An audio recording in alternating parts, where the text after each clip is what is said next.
Selamat pagi Bapak, Ibu, Saudara-saudari dan Tuhan Yesus Kristus. Tetap semangat, tetap sehat, kuat, karena anugerah Tuhan selalu ada bersama dengan kita.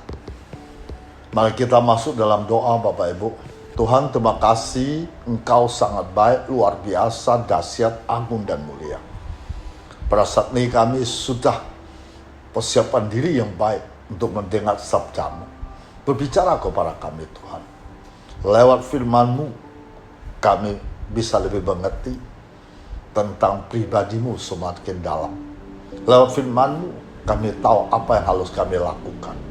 Karena firman-Mu mengajarkan kami, firman-Mu menuntun setiap hidup kami. Terima kasih Tuhan Yesus. Di dalam nama Tuhan Yesus kami berdoa. Haleluya. Amin. Oke Bapak Ibu, saudara-saudara dan Tuhan Yesus Kristus, tema hari ini mengendalikan diri. Kalau atau apa jadinya kalau kita sukar mengendalikan diri? Tentu saja hidup kita tidak nyaman, bukan? Kita akan mengalami keresahan dalam hidup. Kita akan mudah tergoda mengikuti hasutan-hasutan, melakukan hal-hal yang tidak baik. Maka tema perundungan pagi hari ini mengendalikan diri. Dulu Bapak Ibu, saudara-saudari dalam Tuhan Yesus Kristus, dulu kala kota-kota selalu dikelilingi oleh tembok yang tinggi. Tembok tersebut berfungsi sebagai benteng pelindungan yang kuat terhadap serangan musuh. Apabila tembok itu runtuh, musuh dapat dengan mudahnya memasuki kota itu dan mendudukinya. Tembok yang kuat mampu menahan serangan musuh. Tembok yang kuat didirikan dengan rancangan yang dipikir matang-matang. Orang tidak asal mendirikan tembok untuk pelindungan. Sebuah tembok yang didirikan asal-asalan saja hanya mencemaskan para penghuni di balik tembok itu. Ada ketidaknyamanan dalam hati. Akibatnya, orang-orang yang tinggal di dalam tembok itu bisa menjadi sasaran empuk musuh. Penduduk kota kocar kacir. Nah, Bapak Ibu, saudara-saudari di dalam Tuhan Yesus Kristus, dalam kehidupan kita sehari-hari, kita juga perlu membangun tembok-tembok bagi pribadi kita. Tentu saja bukan tembok fisik seperti yang dahulu digunakan untuk melindungi kota-kota. Tembok diri ini dimaksudkan bagi seseorang untuk memiliki penguasa diri yang baik. Penguasa diri itu sangat penting bagi hidup seseorang. Orang yang mampu menguasai dirinya akan mengalami hidup yang damai. Orang seperti ini tidak gampang diprovokasi oleh orang lain. Bahkan orang yang mampu menguasai dirinya dapat membantu orang lain untuk hidup dalam damai. Orang yang mampu menguasai dirinya tidak membiarkan iblis masuk untuk mempengaruhi dirinya. Ia akan membebaskan dirinya dari kuasa-kuasa jahat. Ia selalu mengarahkan hidupnya pada hal-hal yang baik. Ia selalu berusaha menciptakan suasana yang baik dalam hidup bersama.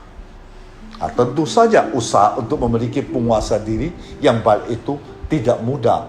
Mengapa? Karena iblis selalu berkeliaran di sekeliling kita. Seperti 1 Petrus 5:8 yang berbunyi demikian. Sadarlah dan berjaga-jagalah lawanmu si iblis. Berjalan keliling sama seperti singa mengaum-ngaum dan mencari orang yang dapat ditelannya. Dan iblis itu siap untuk merekam setiap orang yang lengah.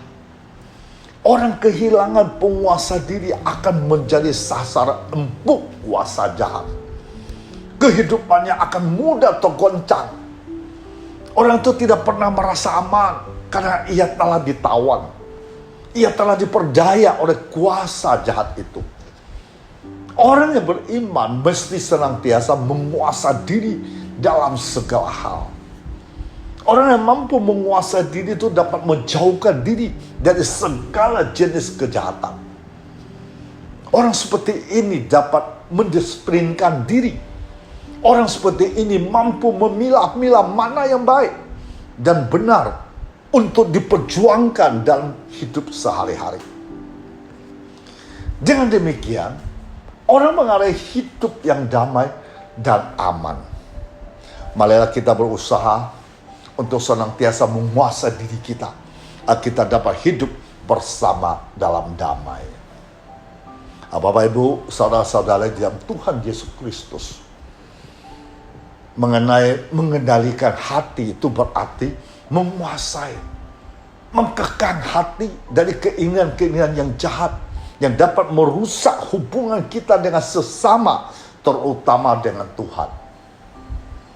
Oleh karena berbicara kedamaian tidak hanya sekedar berbicara tentang situasi atau suasana yang kita rasakan, melainkan juga mengacu kepada status dan hubungan dengan Tuhan dengan sesama.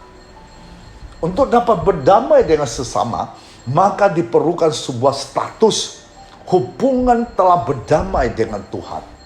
Itulah sebabnya setiap orang Kristen soyoyanya mampu dan dapat mengendalikan hatinya supaya dapat memiliki kedamaian dengan sesamanya. Mengapa? Karena setiap Kristen telah diperdamaikan dengan Bapa melalui Yesus Kristus. Secara faktual, masih banyak orang Kristen yang gagal dalam mengendalikan hati, sehingga seringkali terjebak dalam relasi yang buruk dengan sesamanya. Sering timbul masalah, konflik, pertengkaran, hingga pertikaian dalam relasi orang percaya dengan sesamanya. Apakah dengan istri, suami, anak, orang tua, tetangga, hingga rekan kerja. Mengapa bisa demikian? Mungkin saja karena tidak berjaga-jaga, sehingga jatuh dalam perangkap, merupakan statusnya sebagai orang yang telah diperdamaikan. Nah, kita baca Matius 5 ayat 21-26. Kamu telah mendengar difirmankan kepada nenek moyang kita, jangan membunuh. Siapa yang membunuh harus dihukum. Ayat 22. Tetapi Yesus berkata kepadamu, setiap orang yang marah terhadap saudara harus dihukum. Siapa berkata kepada saudara kafir harus diperhadapkan ke mahkamah agama. Dan siapa berkata jahil harus diserahkan ke dalam neraka yang menyala-nyala. Ayat 23. Sebab itu jika engkau mempersembahkan persembahanmu di atas mezbah, dan engkau teringat akan sesuatu yang ada dalam hati saudaramu terhadap engkau, tinggalkanlah persembahanmu di depan mezbah itu, dan pergilah berdamai dahulu dengan saudaramu, lalu kembali untuk mempersembahkan persembahanmu itu. Ayat 25. Segeralah berdamai dengan lawanmu selama engkau bersama-sama dengan dia di tengah jalan, supaya lawanmu itu jangan menyerahkan engkau kepada hakim, dan hakim itu menyerahkan engkau kepada pembantunya, dan engkau dilemparkan ke dalam penjara. Aku berkata kepadamu, sesungguhnya engkau tidak akan keluar dari sana sebelum engkau membayar hutangmu sampai lunas. Sebenarnya berisi tentang penjelasan Yesus tentang hukum jangan membunuh, itu terdapat dalam hukum Taurat di Perjanjian Lama.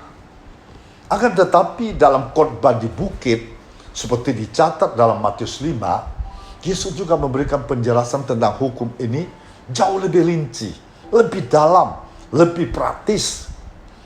Dari penjelasan Yesus tersebut kita memperoleh pemahaman bahwa Yesus tidak hanya melarang kita untuk membunuh, namun Yesus ingin kita jangan melakukan sebuah tindakan yang dapat menjerumuskan kita ke dalam dosa pembunuhan. Apa itu? Tuhan Yesus melarang kita untuk marah, dendam, kesumat kepada sesama kita. Karena ternyata mereka seringkali marah, tidak dapat mengontrol marahnya. Berarti orang tersebut tidak dapat mengendalikan hatinya. Dan konsekuensinya adalah dia tidak pernah mengalami kedamaian. Nah, lalu pelajaran apa yang kita peroleh dalam perikop ini dalam kaitan tema mengendalikan diri? Ya, mengendalikan diri yang pertama adalah orang kalau tidak dapat mengendalikan hati harus diadili. Seperti kata kafir dalam ayat 22. Kafir itu berasal dari kata rakah, berarti bodoh, kepala kosong, tidak berotak. Ini merupakan suatu penghinaan kepada orang lain dengan berpikir dirinya lebih pintar, lebih hebat daripada orang lain, sehingga dapat disebut sebagai dosa kesombongan. Yakobus pasal 4 ayat 6 mengatakan, itu B-nya, Allah menentang orang yang congkak, tetapi mengasihani orang yang rendah hati. Kata Tuhan Yesus, orang yang suka menghina orang lain, sepertinya seharusnya diperhadapkan kepada mahkamah agama. Bagi orang Yahudi pada waktu itu, mereka mempunyai percaya 3 macam pengadilan. Pengadilan pertama, pengadilan lokal. Pengadilan kedua, mahkamah agama sebagai pengadilan nasional. Ketiga adalah pengadilan ilahi. Nah, kata jahil berasal dari kata moros, berarti orang bebal, bejat, penghujat, murtad. Moros adalah suatu penghinaan terhadap watak dan hati seseorang. Dengan mengupat dan menghina saudara seperti ini, mereka biasa mengupat supaya dia masuk neraka. Mulut kita akan memperkenalkan kebencian kita. Kebencian kita akan memperkenalkan bahwa kita sebenarnya adalah pembunuh. Jika kita mengatakan kata-kata seperti lakat, yang diterjemahkan lembaga Alkitab Indonesia, kafir, kata-kata itu menghina orang lain karena kebencian kita kepada mereka, maka sebenarnya kita harus diadili sebagai pembunuh. Nah, jika kita mengatakan kata-kata seperti bodoh karena kebencian kita kepada orang lain, maka sebenarnya kita harus dihukum sebagai seorang pembunuh. Nah, inilah kedalaman sebenarnya dituntut Taurat itu. Mulut kita bersaksi bahwa kita adalah pembunuh, sama sekali seorang pembunuh tertangkap basah dengan pisau yang berlumuran darah. Ada ayat ini sebenarnya mengajarkan kita, jangan sekali-kali memiliki kemarahan yang panjang, sehingga membangkitkan kebencian di hati kita untuk melakukan tindakan yang negatif, untuk menghancurkan dan merugikan orang lain. Kata Yesus, kemarahan seperti ini tidak ada bedanya dengan membunuh. Karena orang memiliki kemarahan seperti ini akan berusaha untuk menghancurkan kehidupan orang lain, dibencinya. Nah, orang seperti ini akan dihadapkan kepada pengadilan Allah. Nah, dari itu artinya kita tidak dapat mengendalikan hati, sehingga kita tidak akan mengalami ketenangan dan kedamaian dalam hati kita. Relasi kita sesama pun akan rusak dan tidak baik. Nah, yang kedua, kalau kita tidak bisa mengendalikan diri, yang kedua dikatakan jangan beribadah apabila tidak dapat mengendalikan hati. Mengapa kita tidak boleh beribadah apalagi dalam kondisi marah? Karena Tuhan tidak akan menerima persembahan di altar. Yang kita persembahkan agar kita berdamai dengan Dia. Jika kita sendiri menolak berdamai dengan sesama kita. Inilah cara yang diajarkan Yesus agar kita tidak menjadi pembunuh-pembunuh yang membunuh orang lain dengan kebencian, kata-kata kepada mereka. Kita harus mampu mengampuni dan juga kelerahan mengakui dosa jika tindakan kita membuat orang lain membenci kita. Siapa yang membenci orang lain karena perasaan dendam yang muncul karena orang lain pernah bersalah kepada kita, hilangkan perasaan benci itu. Belajar untuk mengampuni orang lain. Yang ketiga, kita harus usahakanlah sebuah perdamaian dengan sesamamu. Ini tanda kita dapat mengendalikan hati. Itulah sebabnya dalam ayat 24 diperintahkan meninggalkan persembahan lalu pergi berdamai terlebih dahulu dengan sesama kita. Setelah itu kembali untuk mempersembahkan persembahan. Bahkan dipertegas kembali pada ayat 25. Artinya, marilah berusaha untuk mengendalikan hati supaya kita memiliki kedamaian. Bapak, Ibu, saudara-saudari dalam Tuhan Yesus Kristus, ketika Tuhan menciptakan Adam, Tuhan tahu bahwa tidak baik kalau manusia itu seorang diri, maka ia menciptakan Hawa baginya. Nah, pada dasarnya manusia perlu hidup bersama dengan orang lain. Dalam kehidupan bersama orang lain, sulit dihindari adanya gesekan. Maka memelihara kehidupan bersama orang lain adalah sangat penting. Bila setiap kita dapat menjaga, memelihara kehidupan bersama, maka akan tercipta suatu kondisi menyenangkan. Kita akan merasakan betapa indahnya hidup ini. Dari manakah kita memulai memelihara kehidupan bersama orang lain? Dari lingkup yang terkecil, yaitu kehidupan bersama di dalam keluarga. Berikutnya, jadi kehidupan bersama di dalam gereja. Kita perlu memelihara kehidupan bersama orang lain di dalam gereja melalui persekutuan yang ada di dalam gereja. Dan akhirnya memelihara kehidupan bersama orang lain di lingkungan masyarakat, bangsa dan negara. Sudahkah kita memelihara kehidupan bersama orang lain melalui persekutuan? Bagaimana kita menciptakan kehidupan bersama orang lain yang terpelihara dengan baik? Yang pertama, Bapak, Ibu, saudara-saudari dalam Tuhan Yesus Kristus, menciptakan suasana bisa baik, berdamai dengan semua orang lain. Pertama, jangan iri hati, tetapi lakukan yang baik, saling mengalah. Seperti ayat 21 dikatakan, jangan membunuh, siapa membunuh harus dihukum. Nah, hal ini mungkin kita tidak melakukan pembunuhan atau saling memukul hingga mati atau tindakan-tindakan kekerasan mengakibat kematian. Tapi kita harus memelihara akar dari membunuh.